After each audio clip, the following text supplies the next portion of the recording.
I wasn't looking for love, not really. At 28, I was a rising star at my finance firm.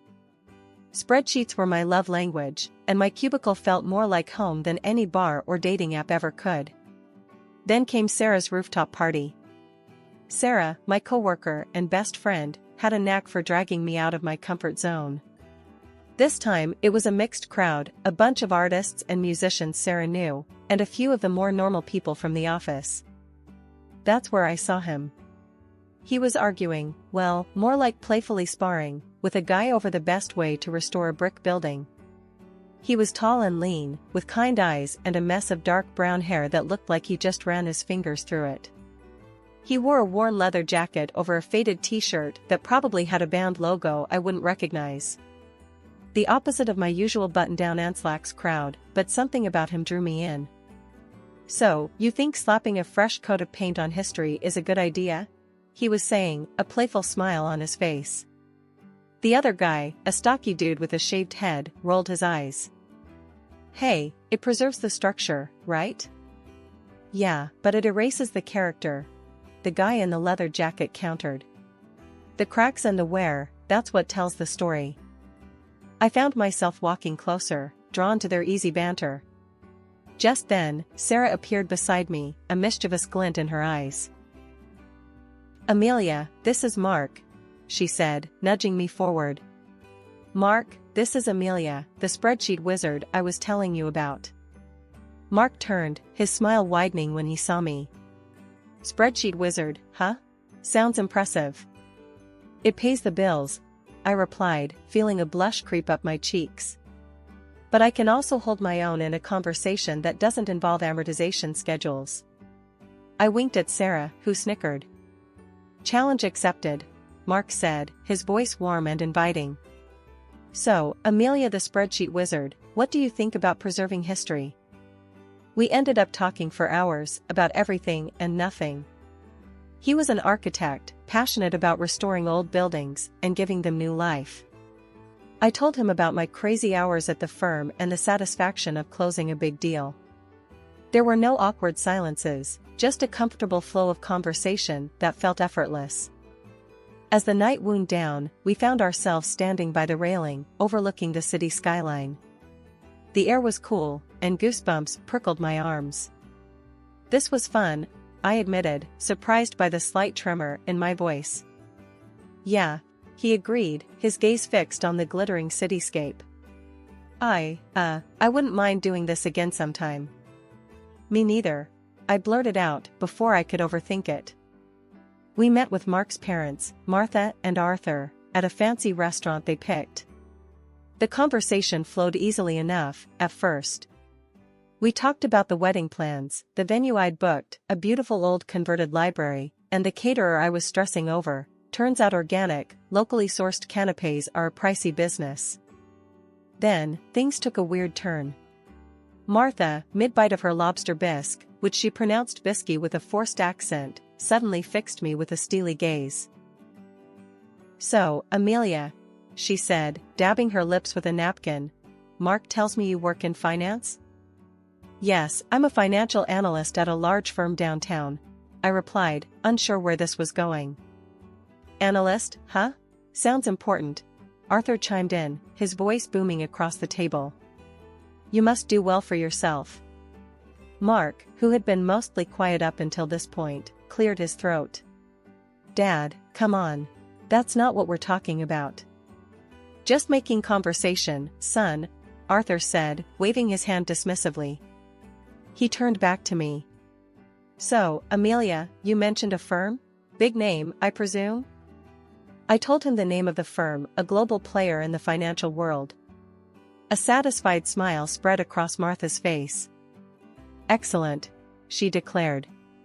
And you say you do well for yourself? Investments? Stocks? That kind of thing? Yes, I manage a portfolio, I replied, feeling increasingly uncomfortable. This felt more like an interrogation than a meeting with my future in-laws. A portfolio, huh? Martha leaned forward, her eyes gleaming. How much are we talking about here, dear? My jaw dropped. This was outrageous. Nobody, not even family, asked questions like that. I glanced at Mark, hoping he'd step in, but he just avoided my gaze, fiddling with his breadbasket. "That's really personal information, Mrs. Miller," I said, forcing a smile. "Oh, come on, honey," Martha huffed. "We're practically family now. Isn't that right, Mark?" Mark mumbled something non-committal, his cheeks flushed pink. I decided to take matters into my own hands. "Look," I said, trying to keep my voice calm. "Money isn't everything. Mark and I love each other, and that's what matters most." "Love is great, sweetheart," Arthur chimed in again. "But let's face it, love doesn't pay the bills." I took a deep breath. This dinner was turning into a disaster. "Maybe we should stick to talking about the wedding," I suggested, hoping to change the subject. The next morning, I called my grandma. As soon as I hung up with her after recounting the dinner with Mark's parents, a wave of doubt washed over me. Her words, "greedy and selfish people," echoed in my head. But I brushed it off. Grandma could be a bit old-fashioned sometimes. Sure, Martha and Arthur were a little blunt, but they seemed genuinely happy for us. Maybe they were just a bit awkward when it came to expressing their emotions. Fast forward a few months, and wedding planning was in full swing. Everything, from the venue to the flowers, felt like pulling teeth. Whenever money came up, Mark would give a sheepish shrug and say, "Work's been a bit tight lately." His parents, bless their hearts, kept offering suggestions, cheaper venues outside the city limits, a family friend who did amazing catering for a discount meaning they'd barter for vegetables from their neighbor's garden. Needless to say, I ended up footing most of the bill. Mark, ever the charmer, would say things like, "You're amazing, honey. Handling everything like a champ." But his lack of financial contribution started to grate on me. Finally, the big day arrived. It was beautiful, the weather cooperated, the food was delicious, and most importantly, Mark and I said "I do." The only sour note was Grandma. After the ceremony, she pulled me aside, her wrinkled face etched with concern. "Amelia, honey," she said, her voice low, "be careful with those in-laws of yours. They don't have your best interests at heart." I rolled my eyes. Here we go again. "Grandma, they're just excited. They love Mark, they love me. Everything's fine." The honeymoon phase was barely over, the leftover wedding cake still sitting on the counter, when the first major in-law incident occurred.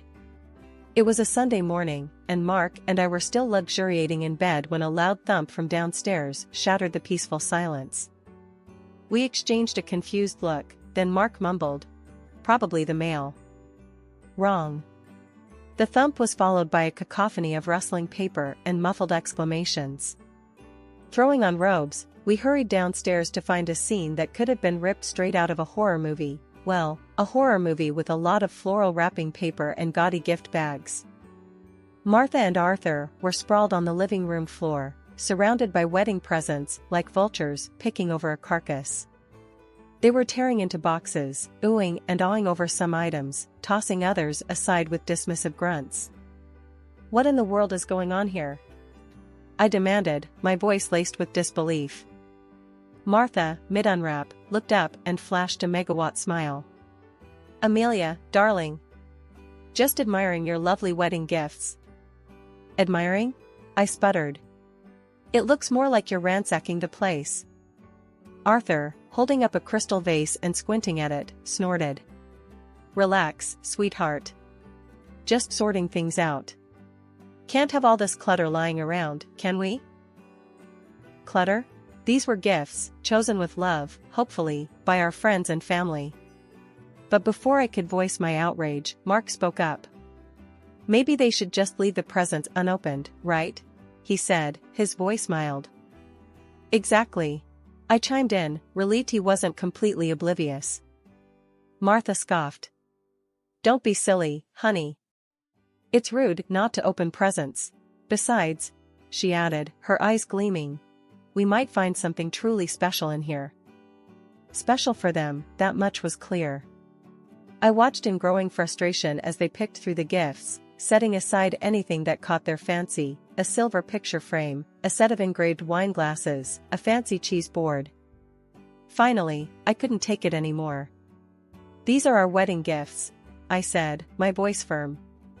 "Not yours to take." "Look, honey," Martha said, her voice dripping with fake sweetness. "We just saw some things that would look lovely in our new house. You know, the one we're redecorating." They were redecorating? With our wedding gifts? The anger bubbled up inside me, threatening to spill over. "What about the gift you got us?" I asked, my voice tight. Martha paused, her hand hovering over a box wrapped in fancy floral paper. She rummaged through the pile, finally pulling out a small, oddly shaped package. With a flourish, she handed it to me. I unwrapped it slowly, my heart sinking with each layer of tissue paper. Inside was a cheap glass statuette, the kind you'd find at a discount store, adorned with garish plastic flowers. My stomach churned. This was their idea of a wedding gift? Maybe Grandma was right. Maybe I'd married into a nightmare. The wedding gift incident was just the tip of the iceberg. Martha's shopping sprees became a regular occurrence. She'd call, all chipper, and ask me to join her for a girls' day out. What it actually meant was me being her unpaid personal shopper. We'd browse stores, and inevitably, Martha would find something absolutely must-have. Then, at checkout, she'd do this weird shuffle with her purchases and mine, muttering about forgetting her wallet and such a hassle with separate bags. Of course, by the time the cashier figured it all out, I'd be stuck paying for both our stuff. Arthur wasn't much better. Weekends were his prime visiting time. He'd waltz in unannounced, plop himself down on the couch, and proceed to spend the entire day glued to the TV, inhaling whatever snacks I had on hand. When I finally built up the courage to ask him why he spent so much time at our place, he looked at me with a straight face and said, "Saves money on groceries and electricity, doesn't it?" The audacity of the man. Did he think we were running a charity? Mark, ever the peacekeeper, just rolled his eyes and muttered something about Dad just needing some company. The birthday dinner was the final straw. I decided to treat myself, a nice night out at a fancy restaurant, to celebrate another year older, and hopefully wiser. Naturally, I invited Martha and Arthur. Big mistake. The menu was a confusing array of French names and unfamiliar ingredients. Undeterred, Martha and Arthur ordered the most expensive dishes, pronouncing them with a confidence that belied their complete lack of knowledge. Halfway through the meal, Martha declared the escargots too slimy and pushed the plate away. Arthur choked on a mouthful of bouillabaisse, spraying a gout of saffron broth across the table. The entire evening was a disaster. By the time the bill arrived, my blood pressure was through the roof. The cost of that meal could have fed us for a month.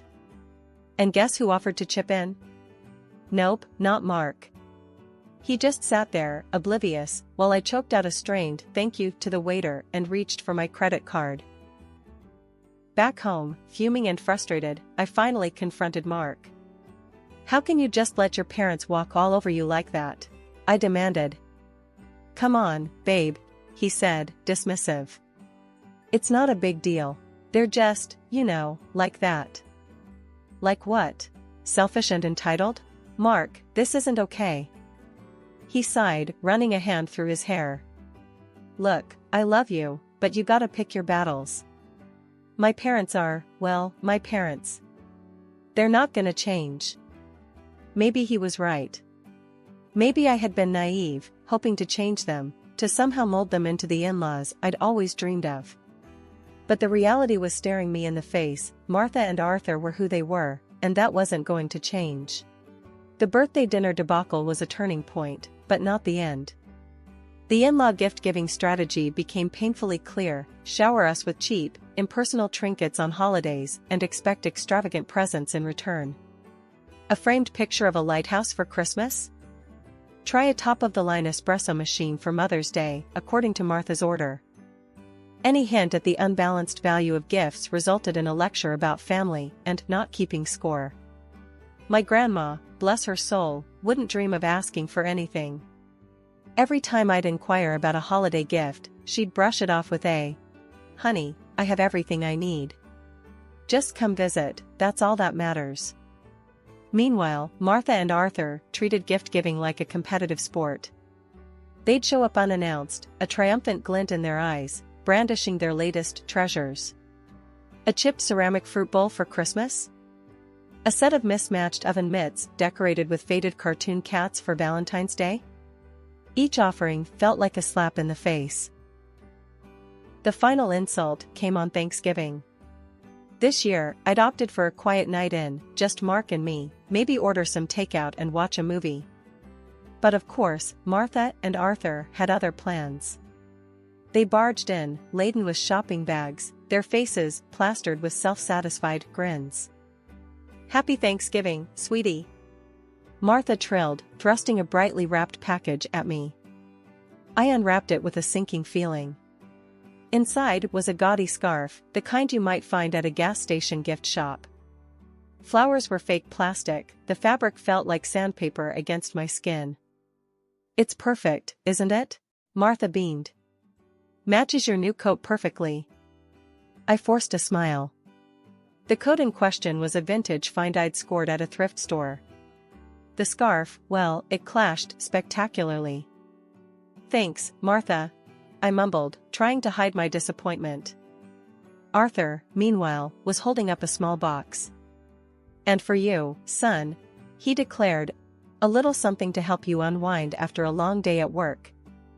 Mark's eyes lit up. He eagerly tore into the box, revealing a pack of cheap drugstore cigars. The kind that smelled like dirty ashtrays and regret. "Thanks, Dad," he said, a genuine smile spreading across his face. That was it. The final straw. Here I was, staring at a birthday gift that insulted my taste and a husband who seemed more excited about a pack of drugstore cigars than his wife's well-being.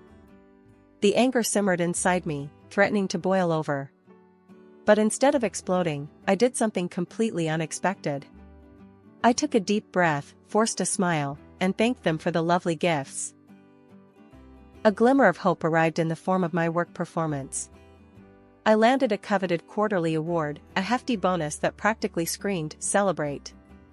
Venice, with its romantic canals and rich history, had always been a dream destination. Knowing I spoke fluent Italian sealed the deal. This trip, I decided, would be a chance to reconnect with Mark, to escape the suffocating grip of his parents for a while. Except news travels fast, especially bad news to eager ears. Martha and Arthur, upon learning of our travel plans, descended like hungry vultures. "Venice, huh?" Martha cooed, her eyes gleaming with a disturbing avarice. "Sounds delightful. Always wanted to see those gondolas up close." "Actually," I said, trying to be polite, "this trip is just for Mark and me. A little romantic getaway." Arthur scoffed. "Come on, Amelia, don't be selfish. We've never been to Europe, let alone Venice. Think of the pictures." Pictures? This wasn't about a photo op with gondolas, it was about escaping their smothering presence. "I'm sorry," I said, my voice firm, "but this is a trip for two." My polite refusal triggered a meltdown of epic proportions. They called me selfish, greedy, accused me of trying to alienate Mark from his family. The worst part? Mark, ever the peacekeeper, didn't stand up for me. Instead, he mumbled something about maybe they could come along and it wouldn't be that bad. That's when I knew. This wasn't just about a trip anymore. This was about boundaries, about respect, about whether our marriage could survive his parents' constant intrusion. I looked at Mark, my voice laced with ice. "Absolutely not. This is our trip, and they are not invited." The fight that followed was brutal. Harsh words were exchanged, accusations hurled. By the end of it, a heavy silence had settled between us. We retreated to opposite ends of the apartment, a cold war brewing in our once happy home. Days blurred into one another, the silence in the apartment a constant reminder of the chasm that had opened between Mark and me. I didn't call his parents, the mere thought of their entitled whining made my stomach churn. Mark remained in his self-imposed exile, the only communication a terse "good morning" mumbled in the kitchen each day. Then, on a random Saturday morning, I woke up to an empty apartment and a sinking feeling in my gut. My phone buzzed on the nightstand, the notification sound grating on my nerves. Glancing at it, my blood ran cold. Airline ticket confirmations. 3 of them. To Venice. Purchased from my account. Panic clawed at my throat. No. It couldn't be. But as I scrolled through the confirmations, the sickening truth settled in.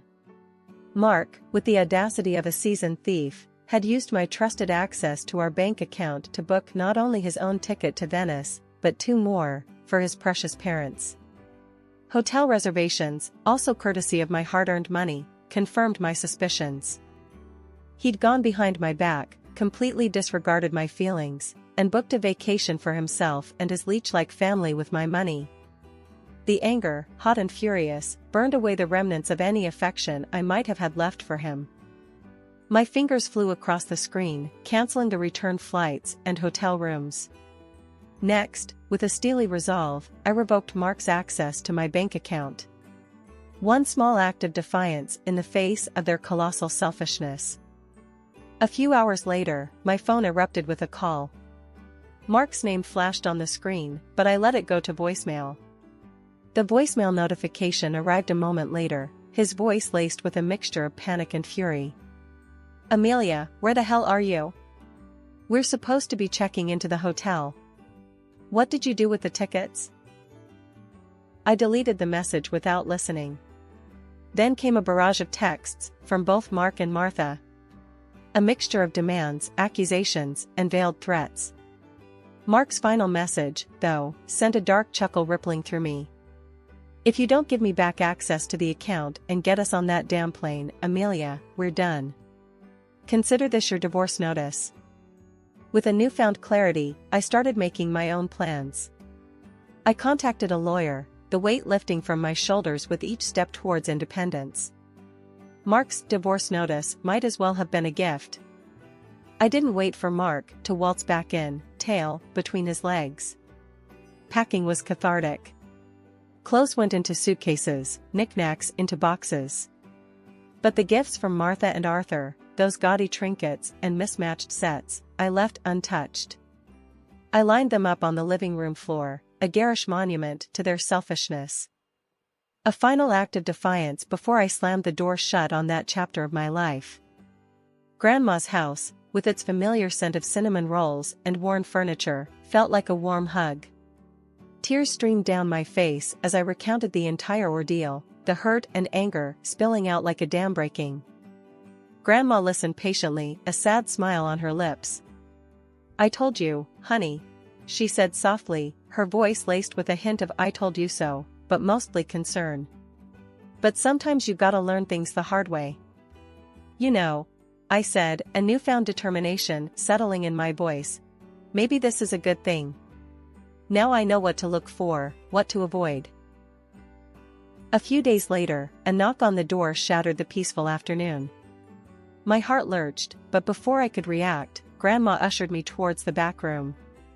Peeking through the curtain, I saw Mark standing there, looking lost and dejected. "Amelia, please," he pleaded, his voice thick with desperation. "Let me explain." Grandma opened the door a crack, her expression unreadable. Mark launched into a groveling apology, spewing words about realizing his mistakes and trying to distance himself from his parents. The anger that had been simmering inside me bubbled over. I barged into the hallway, a cold fury in my eyes. "Distance himself?" I scoffed. "Mark, you were about to spend my money taking them on a vacation. This isn't about you suddenly seeing the light. This is about you being comfortable. Comfortable because I paid the bills and bought your parents presents." He opened his mouth to protest, but I cut him off. "No, Mark. This is over. I don't want to build a life with someone who prioritizes comfort over respect, or someone who lets his parents walk all over him and his wife. I deserve better than that." Mark's face crumpled, but this time I felt no pity. The door shut with a finality that echoed in the silence that followed. Maybe Grandma was right. Maybe this wasn't the end. Maybe it was the beginning of something new, something better. A life free of entitled in-laws, a life filled with respect, and maybe, someday, with love that wasn't selfish or convenient.